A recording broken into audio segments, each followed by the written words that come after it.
আসসালামু আলাইকুম, আমি ডক্টর নুসরাত জাহান দৃষ্টি কাজ করছি স্কিন বিডি ফিজিশিয়ান হিসেবে ইজি ডায়েট বিডিতে।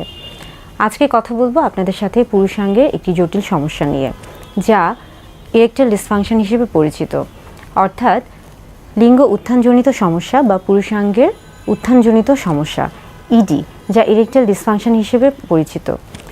বেশিরভাগ পুরুষই দেখা যাচ্ছে যে শতকরা 50% পুরুষই জীবনের কোনো না কোনো সময় এই সমস্যায় ভুগেন, এবং যৌন জীবনে শতকরা 10 থেকে 20% পুরুষই কোনো না কোনো সময় এই সমস্যার সম্মুখীন হচ্ছেন।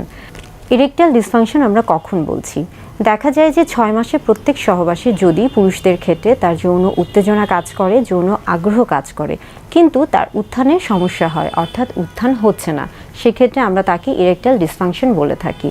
আবার দেখা যাচ্ছে যে 6 মাসে প্রত্যেক সহবাসে যদি যৌন আগ্রহ কাজ করছে, উত্তেজনা কাজ করছে, লিঙ্গ উত্থান হচ্ছে, কিন্তু কিছুক্ষণ পরেই তা পতন হয়ে যাচ্ছে, অর্থাৎ সহবাসের সময় পুরুষাঙ্গ যোনিপথে প্রবেশের পূর্বেই যদি তা নরম হয়ে যায়, অর্থাৎ শক্ত না থাকে, সেই ক্ষেত্রে তাকে ইরেকটাইল ডিসফাংশন বলা হয়ে থাকে।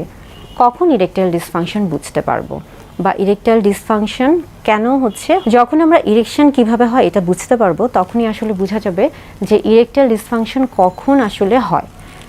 একটা ইরেকশন হতে গেলে দেখা যাচ্ছে যে কোনো যৌন উদ্দীপনামূলক যে বস্তু একজন পুরুষের ক্ষেত্রে যখন যৌন উদ্দীপনা তৈরি করে, তখন তার মস্তিষ্কে দেখা যাচ্ছে যে নার্ভগুলো রয়েছে, অর্থাৎ স্নায়ুগুলো এক ধরনের উদ্দীপনা তৈরি করে, এবং সেখান থেকে কিন্তু তার শরীরে রক্ত সরবরাহ বৃদ্ধি পায়, এবং তার লিঙ্গের যে অগ্রভাগ রয়েছে সেই জায়গায় কিন্তু রক্ত সরবরাহ অতিরিক্ত পরিমাণে হয়ে থাকে, এবং রক্ত সরবরাহ বৃদ্ধি পায়, এবং যার ফলে দেখা যায় তার সেখানে যে মাংসপেশিগুলো রয়েছে সেগুলো দৃঢ় এবং শক্ত হয়ে যায়, এবং এভাবে কিন্তু তার ইরেকশন হয়ে থাকে।